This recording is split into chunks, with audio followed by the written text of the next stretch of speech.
Okay, I need to tell Arizona later. Yeah, Okay, well, do you mind if I ask you a few questions? Let's help inform everybody here about naturals being natural products advocates, right? So, what made you guys shift from your go-to synthetic products to natural ones? And did you have any experience that triggered your change in preference? Okay, so one of the things that I've learned over the years of research, I guess also being a mother has helped me a bit more careful, because once I started studying what I should use in my baby, then I said, hey, maybe this applies to me too. You know, if they're absorbing the bad stuff, then I must be absorbing the bad stuff. So that's the biggest shift. And one thing we don't know is the skin is our biggest and most important organ. And whatever we put or use in our skin gets immediately absorbed into our body, which also leads to a buildup in toxins. So, I mean, it might be effective, let's say, in washing your hair or keeping your look, but what we don't see is eventually, over the years, these toxins build up in your body. And you can actually feel it sometimes in your hair, right? When you use synthetic products in your hair, like I'm an avid user of hairspray, and so like if you don't clean it properly and if you don't use the right products, you do have a lot of buildup and residue. So that's one of the most important things. And if you're going to use a lot of something like your lotions, your creams, something that you use every day, you might as well go for something you know that's safe for your body.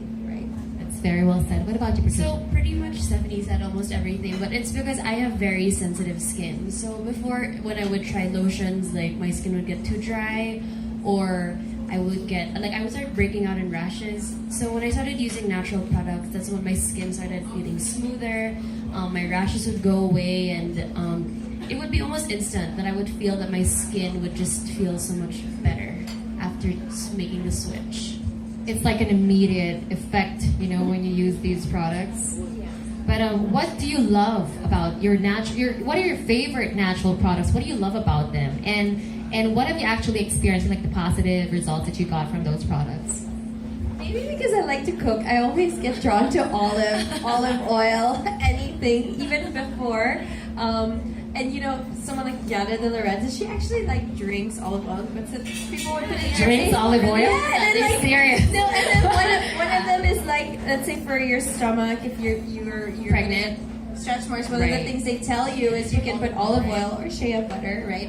But olive oil is one of the things that's readily available. So it works very well for me because sometimes other natural products are a bit too rich for my skin. Right. So you really have to find that right balance. Especially with this humidity. Yeah, because you know, right? What works for people abroad may not necessarily. Yeah. Because sometimes some oils are a little bit thicker.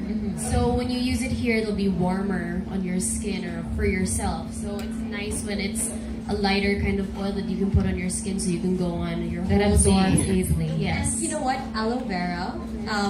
I drink that actually. Yeah, actually, I get in the kitchen, right? I get burned a lot. you just rub That's a really good thoroughly. And when you do one of the best things is you have a plant, right? You just cut pick the plant and then you rub it on your rub skin. it, and plant. The actual aloe vera plant. aloe vera plant. Right. They're easy to take care of, and then you just Rub it on your wound. That and you just rub it. But there are other uses for aloe vera, right? Like it's one of the most healing products for Yes, the it skin. is. Yeah.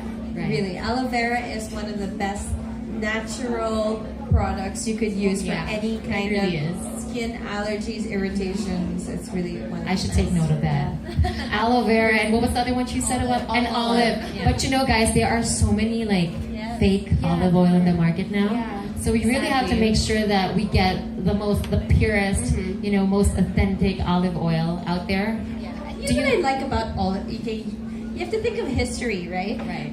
In ancient Rome and in ancient Greece, this is what they would use. Kind of like honey with the Egyptians, right? Yeah. So they would really use this was their beauty product. Yeah. Right? Actually, we were Before talking about it chemistry earlier. came about. And we were saying that it's been tried, tested, and proven for so many years. So you already know that it works wonders. So we should take it from our ancestors because it's worked for them, like Cleopatra But bathing. it's true, in but milk. natural products are not new.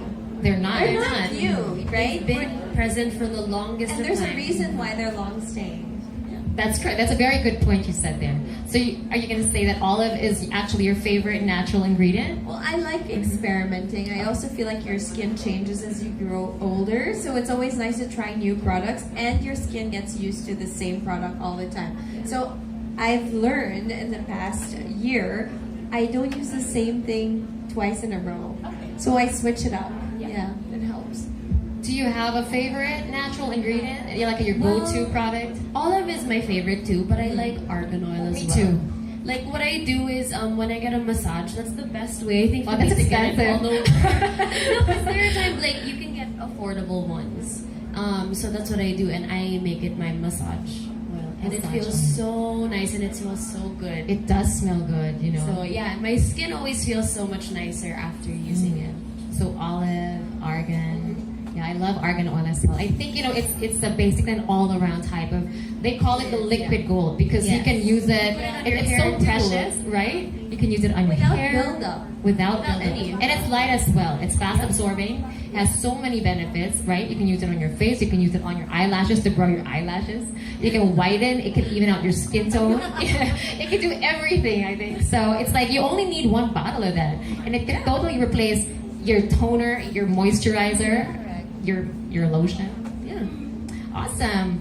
Okay, well, I think this is, oh, by the way, is it a big deal for you guys? The origin of the ingredients that, you know, where they come from. Do you actually travel across the globe to purchase these natural products, especially if they're not available here in the Philippines?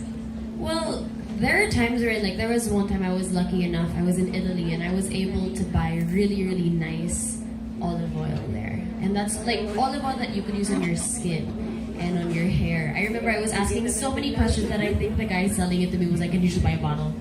It's gonna work, I promise you." So I did, and well, that was the last time I went there, but then I remember that I used to put it on, because it was cold then, so I would put it on my nails, my cuticles, and then I would put it on the ends of my hair, because I don't know if you can tell, I like to color my hair. So that's what I do. I would put it at the ends of my hair and use it as like lotion, like for my hands, and it just, I don't know, it was worth it. Like, if you're fortunate enough to travel and you get to buy these products where they really do come from, then I would suggest why not getting them there, right? But of course, if you don't, then there are other ways of finding them as well.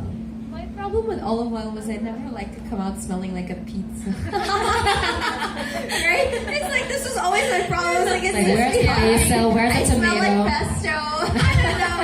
But you know, for me, it was more olive oil based soaps that Okay. I really liked. Oh, You they know, smell good. like Castile type soap Right. or Savon Yes, de Marseille Savon de type of Marseille. soaps. I mean that kind of mixture. So it's not really a brand, but it's a way of making soap, but Right. it's olive oil based, right? And that type of soap is very gentle and all around. Like you could use it in your body, in your hair. You could also use it to wash clothes and dish. It was really so natural.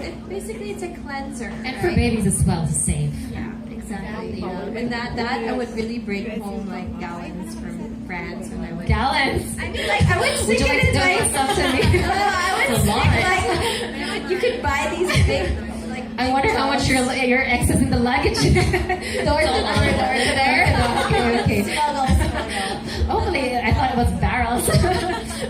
Okay, well, speaking of, because I heard you say it was worth it. Now, it kind of scared me because I'm thinking like, okay, it's worth it. It's probably expensive. How much do you guys normally spend on these natural products? Let's just be real and be honest here.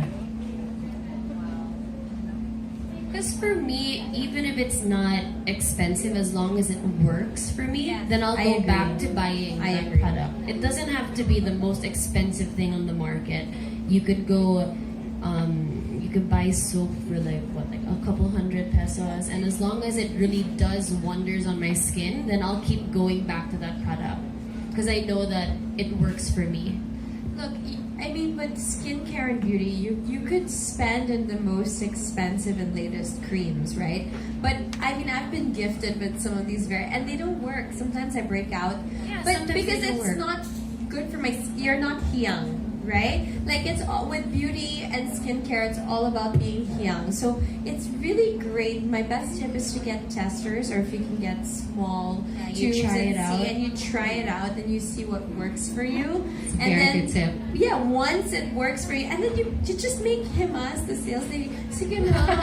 You make it. What more than one? Like I said, like, you know, so I need at least 2 weeks worth. Right, right. Yeah, right, if I'm gonna invest in it. Especially, Yeah. it is an investment. Of you course. know. And you know what? Ultimately, my mother has beautiful skin. Okay, she's in her mid-70s. She's got. She is? Yeah, She doesn't look like she's in her mid-70s. Google her. She looks fantastic. We share clothes. Like she's got really great skin, and she says, "Look, honey, no matter how much whatever you want to do to your face, if your skin quality is bad, you're still gonna look like a stretched piece of leather, right? No, she says you could stretch it, pull it, plump it, whatever you want to do, but if the quality of your skin is bad, it's still gonna be bad. So you do need to invest a little bit, right? So if you find a product you like, do invest in it. I really believe what you do now will only affect you 5, 10, 15 years later. That's very important. It's not, you're not going to see the results now. And I think especially for a woman, we're vain. We need to look pretty, right? As long as possible. Yes, we do. It's our business card. Our face is our business Yeah, card. so you want to look your best possible self for as long as possible, and one of it is really investing in skincare and investing in good habits. Yes. Okay, eating well, sleeping well, sleeping well. I'm Yep, sure we that's such don't a get plus. enough sleep. Nobody has Sleeping all well. concealer. We don't have time to sleep, right? So those are the 2 things. I 3 things, like good skincare, good eating habits, and good sleep. I couldn't agree more. Thank you so much for that input. Thank you so much, ladies. Thank you. Did you guys learn